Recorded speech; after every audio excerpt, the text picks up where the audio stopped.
efektivitas dan efisiensi masa jabatan desa. Saya mulai dari sini.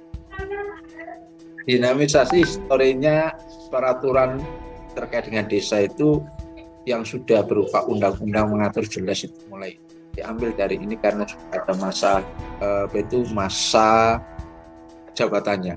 Kalau di undang-undang sebelum 579 itu kepala desa masa jabatannya tidak diatur sehingga praktis pada saat itu ya dikatakan seumur hidup. Lalu 579 baru mengatur 8 tahun. Pada saat itu bagi yang sudah masa jabatannya lebih dari 8 tahun akan diberikan. Efektivitas pelaksananya pada saat itu baru berjalan pada tahun 90. Jadi 79 tapi kenyataannya adalah 90 baru dilaksanakan persoalan. Kemudian pada 22 mulai era reformasi itu 5 tahun, 2299. Undang-Undang 32 sama nomor 6 ini sama, hanya bedanya kalau 32 2004 adalah 6 tahun 2 periode, kalau 6 2014 adalah 6 tahun 3 periode. Nah,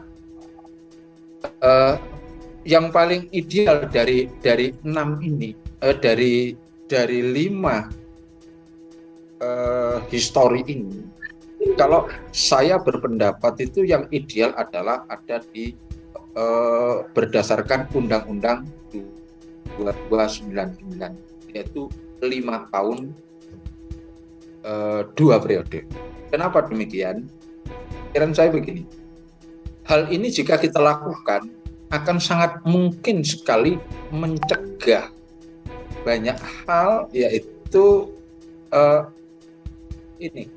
adanya politik uang dan korupsi anggaran. Nah, kita bisa bayangkan kalau 6 tahun saja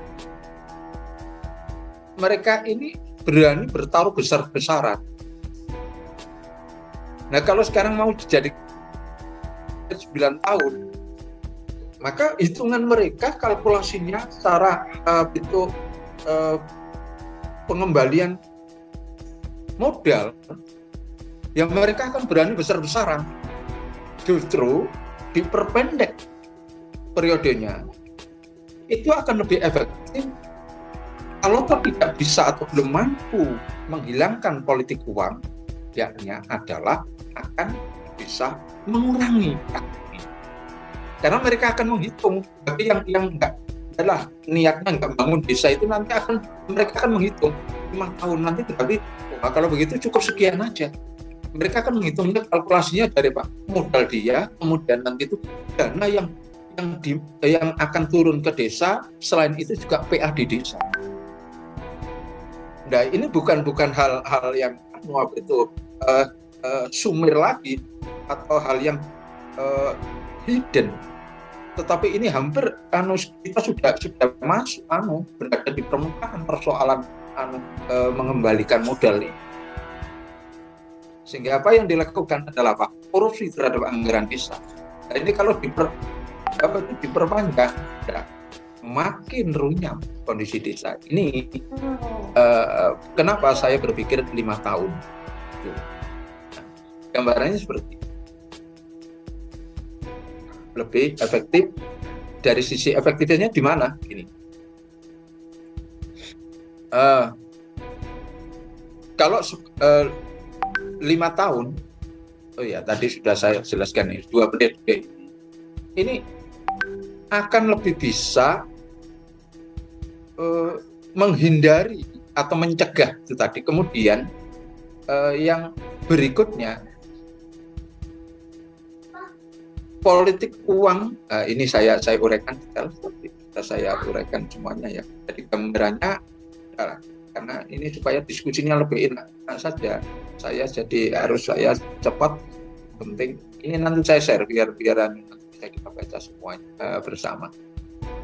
Nah, ini terjadinya korupsi semakin parah dengan kalau 9 tahun, aku yakin nanti dari efisiensi ini akan semakin tidak tercapai. Yang kedua, yang ini di luar teks ini adalah bahwa upaya untuk menggerakkan usulan 9 tahun ini tampaknya dilemparkan. Pertama adalah di publik ini kesanggupan untuk berjuang ini adalah Kementerian Desa. Baru-baru ini hari Minggu kemarin kemudian Sekjen PDIP. Nah, dari dua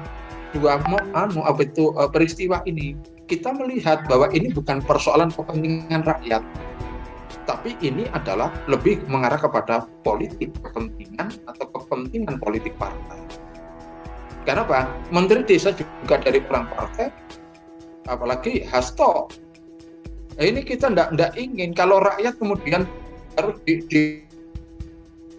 dipancing untuk melawan terhadap aparatur atau terhadap kepala desanya sendiri. Tidak demikian. Lagi pula, kepala desa yang memperjuangkan persoalan hal semacam ini itu menunjukkan bahasanya hanya berpikir tentang bagaimana posisi dirinya, kondisi dirinya, tidak berpikir tentang rakyatnya. Ini sangat naif bagi saya.